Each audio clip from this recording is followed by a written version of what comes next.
നമ്മെ മനസ്സിലാകാത്തവരുടെ മുന്നിൽ സങ്കടം എന്ന പുസ്തകം തുറക്കരുത്. കാരണം പരിഹാസം എന്ന അർത്ഥം മാത്രമേ അതിനുണ്ടാകൂ. മറ്റുള്ളവരുടെ കാര്യത്തിൽ നിങ്ങൾ കാണിക്കുന്ന ശ്രദ്ധ കുറച്ചെങ്കിലും നിങ്ങളുടെ ജീവിതത്തിൽ കാണിച്ചു നോക്കൂ. നിങ്ങൾ രക്ഷപ്പെടാൻ സാധ്യതയുണ്ട്. നല്ലതൊന്നിനെ നന്നായിട്ടുണ്ടെന്ന് പറഞ്ഞാൽ നാവിറങ്ങി പോകുന്നത് പോലെയാണ് ചിലർക്ക്. എന്നാലോ കുറ്റങ്ങൾ എണ്ണിപ്പറയുവാൻ 1000 നാവാണ് താനും. നിങ്ങളുടെ മനസ്സിന്റെ മുൻവാതിലും പിൻവാതിലും തുറന്നിടുക. ചിന്തകൾ കടന്നു വരുന്നത് പോലെ കടന്നു പോകാനും അനുവാദം നൽകുക. സ്നേഹിക്കുക, അതൊരു കഴിവാണ്. സ്നേഹിക്കപ്പെടുക, അതൊരു ഭാഗ്യമാണ്. സ്നേഹം നഷ്ടപ്പെടാതെ സൂക്ഷിക്കുക, അതൊരു ഉത്തരവാദിത്വമാണ്.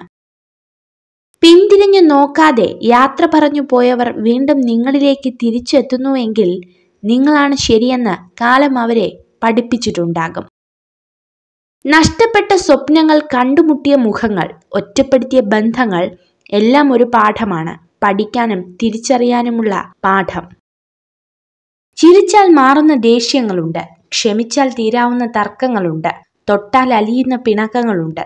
ഒരു വാക്കുകൊണ്ട് തീർക്കാവുന്ന സങ്കടങ്ങളുമുണ്ട്. പക്ഷെ ആരും ഒന്നിനും തയ്യാറല്ല എന്നതാണ് യാഥാർത്ഥ്യം. അധർമ്മപക്ഷത്തു നിന്ന് ജയിക്കുന്നതിനേക്കാൾ നല്ലത് ധർമ്മപക്ഷത്തു നിന്ന് പരാജയപ്പെടുന്നതാണ്. ജീവിതത്തിൽ എന്തെങ്കിലും ഒന്ന് വിട്ടുകളയുക എന്നത് വളരെ ബുദ്ധിമുട്ടുള്ള കാര്യമാണ്. എന്നാൽ ചേർത്ത് നിർത്താൻ പ്രയാസമുള്ള ഒന്നിനെ കൊണ്ട് നടക്കുന്നത് അതിലും ബുദ്ധിമുട്ടുള്ള കാര്യമാണ്. എന്തൊക്കെ തടസ്സങ്ങൾ ഉണ്ടായാലും എത്ര കഷ്ടപ്പെടേണ്ടി വന്നാലും ഞാൻ എൻ്റെ ലക്ഷ്യം നേടിയെടുക്കുമെന്ന ഉറച്ച തീരുമാനമെടുക്കുന്ന സമയം മുതൽ വിജയം നിങ്ങളെ കാത്തിരിക്കുന്നുണ്ട്.